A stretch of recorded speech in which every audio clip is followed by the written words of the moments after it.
En vitrine de cette édition, après 30 mois d'inactivité, le Fonds permanent pour le développement des collectivités territoriales peut à nouveau fonctionner. Son conseil d'administration, nommé depuis la fin septembre, a officiellement pris fonction. Composé de 9 membres, le conseil va désormais appuyer les exécutifs locaux dans le combat pour le développement. Les détails à suivre dans un instant. Et puis, l'éducation burkinabé en perte de vitesse a besoin d'une redynamisation. Faso Excellence se propose d'être le catalyseur pour un enseignement de qualité. Cela passe par une recherche permanente de l'excellence. De nombreuses activités vont œuvrer à l'atteinte des résultats. En attendant, l'association Faso Excellence se fait connaître du public. Mesdames et messieurs, bonsoir et bienvenue et merci de suivre le 19h de la télévision du Burkina. Je vous le disais, le nouveau conseil d'administration du Fonds permanent pour le développement des collectivités territoriales a été officiellement installé ce 19 octobre. Il a pour fonction de relancer l'accompagnement du Fonds aux collectivités. Son appui conseil et le financement des projets de développement seront d'un soutien considérable pour les exécutifs locaux. Qui n'ont que 5 ans pour imprimer le développement dans leur territoire. Roger Kam et Maïmouna Traoré. Le Fonds permanent pour le développement des collectivités territoriales renoue avec la légalité. Cela fait 30 mois qu'il fonctionne sans un conseil d'administration. Avec cette période de la transition, il n'y avait pas d'élus locaux en tant que tels, c'était les présidents de délégations spéciales. En dehors de ces faits-là, il y a aussi il y avait un audit qui avait été organisé sur le fonctionnement et il y avait un certain nombre de recommandations qu'on devait aussi mettre en place. Ça jouait un peu sur le fonctionnement, notamment en ce qui concerne certains investissements, mais ça n'a pas été si grave. C'est un nouveau départ et les membres du conseil d'administration sont invités à se mettre immédiatement à l'œuvre pour le bon fonctionnement des collectivités territoriales. La première tâche serait vraiment de faire fonctionner de façon régulière tous les organes du fonds, afin que ce fonds puisse remplir efficacement sa mission. Donc ensuite, il s'agira pour nous de voir assez rapidement pour établir une feuille de route pour relever en tout cas les nombreux défis qui se présentent au fonds. Le Fonds permanent pour le développement des collectivités territoriales est l'instrument majeur chargé d'accompagner et de mobiliser les ressources nécessaires pour financer les investissements dans les communes. Voilà, et les actions de développement qui impacteront certainement toutes les communes du Burkina. Eh bien, sachez que dans la région du sud-ouest, les questions d'eau potable et d'accès à un assainissement adéquat vont trouver bientôt solution. 9 communes rurales vont bénéficier de forages et de latrines familiales grâce à l'action de l'association Nobiel, un projet dont les activités ont été lancées mardi dernier. Les précisions avec Ali Sagnon et Aboubakar Traoré. La pose symbolique de cette brique par le gouverneur de la région du sud-ouest à Obro, un village de la commune de Bondigui dans la Bougouriba, marque le démarrage officiel du projet d'appui à un accès durable et adéquat à l'eau potable et l'assainissement familial. Un projet présenté lors de cette cérémonie aux populations. C'est un début. Nous allons intervenir juste dans 9 communes rurales de la région qui, selon les statistiques, ont un faible taux d'accès vraiment à l'eau potable. Dans les 9 communes, c'est 10 villages qui ont été choisis. Et chaque village va bénéficier d'un nouveau forage. Et les villages bénéficiaires qui ont déjà des forages en panne, on va réhabiliter ces forages. Et dans chaque village aussi, il y aura une latrine collective. Voilà. Mais il y a 160 latrines au total qui est distribuée selon la taille de la population. Les communes bénéficiaires saluent le choix porté sur leur localité. On avait 56,6% d'approvisionnement en eau potable. Si aujourd'hui nous avons un partenaire qui nous amène à rehausser ces taux, ce n'est qu'un sentiment de satisfaction et de joie. Nous allons tout mettre en œuvre pour vraiment accompagner l'association, comme on l'a dit, pour vraiment l'atteindre et l'entretien de ces œuvres. Ces ouvrages vont coûter 125 millions de francs CFA à l'association Nobiel et à ses partenaires financiers. La représentante du centre missionnaire franciscain d'Allemagne justifie ce soutien par la conviction que l'eau potable est la première condition pour le développement. Je vous le disais, un titre redonné à l'enseignement académique burkinabé, c'est lettres de noblesse. Tel est le défi que se lance l'association Faso Excellence. Elle veut inscrire l'excellence comme vecteur de progrès et ce à travers la culture de meilleurs rendements académiques, toute chose qui va contribuer à rehausser le niveau de l'enseignement. Kansoun Koulibaly, Zubaviel Dabire et Inyarkiteda. Stimuler le goût de l'excellence et célébrer les valeurs méritantes du système éducatif burkinabé, un credo porté par l'association Faso Excellence qui procède ici au lancement de sa semaine dédiée à l'éducation. Une semaine faite de conférences et de campagnes de sensibilisation pour une éducation de qualité.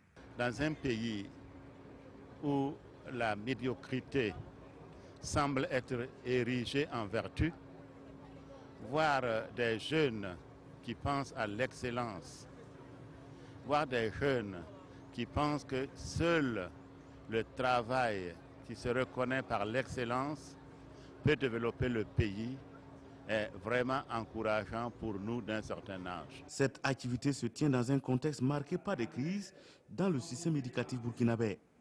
Et pour les promoteurs, elle devra contribuer à l'apaisement du climat social dans ce milieu et booster du même coup l'éducation de façon générale. L'idée est née du fait qu'il y a des difficultés. Voilà pourquoi nous avons décidé de mettre en place cette association qui va faire la promotion de l'excellence. En quoi faisant? En créant la compétition. D'abord, identifier tous les acteurs du système éducatif, essayer de les mettre en compétition au sein de leur groupe. Et ainsi, cela pourra relever la qualité de l'éducation au niveau du Burkina Faso. La semaine se tient du 17 au 22 octobre 2016. Et à l'occasion de la cérémonie de lancement, les élèves et les enseignants les plus méritants ont été récompensés. Et dans la même veine, donc, les ministères en charge de l'éducation nationale et des enseignements supérieurs reconnaissent les mérites des enseignants chargés de la transmission du savoir. À l'occasion de la journée mondiale qui leur est dédiée, 169 d'entre eux ont reçu des distinctions, une manière pour les autorités de les encourager et de les inciter à plus d'abnégation. On voit tout cela avec Kansoun Koulibaly, Alice Tchombiano et Nyarkiteda. Ils sont 82 enseignants du supérieur et 87 issus du primaire et du post-primaire à recevoir les insignes d'officier de l'ordre des palmes académiques. Une distinction qui traduit la reconnaissance de leur ardeur individuelle au travail par la nation. Elle traduit également l'importance du rôle de l'enseignant dans l'édification du pays.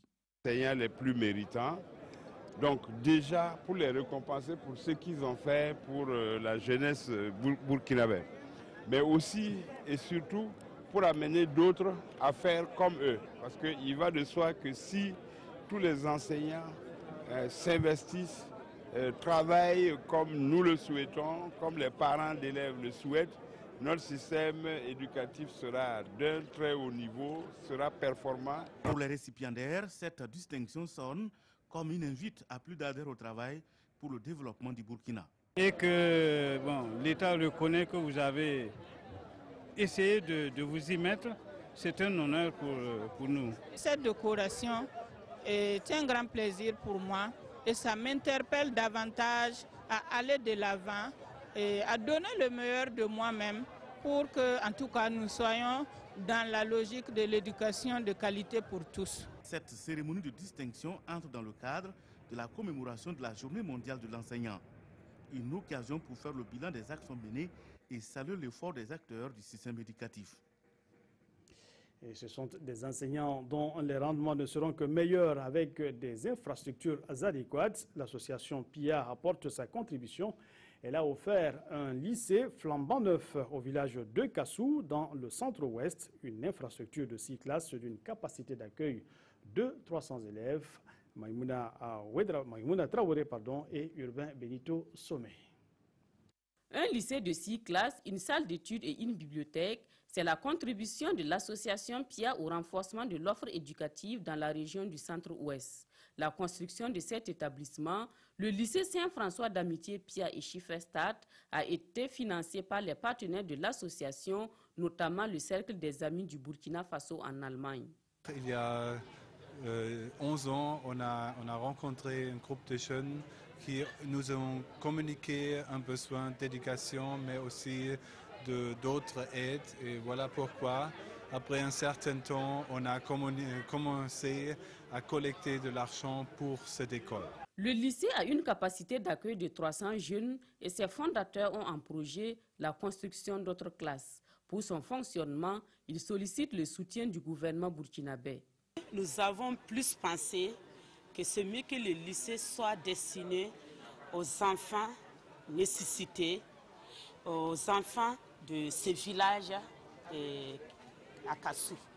Si l'État nous aide avec les professeurs déjà, ça peut diminuer les dépenses. Et là, on ne peut pas dire que c'est 100% gratuit, mais nous pouvons aussi diminuer la scolarité pour les enfants. Ces élèves sont obligés de parcourir de longues distances pour rejoindre les salles de classe. Pour leur faciliter la tâche, l'association PIA et ses partenaires leur offrent des moyens de déplacement, 30 bicyclettes au total.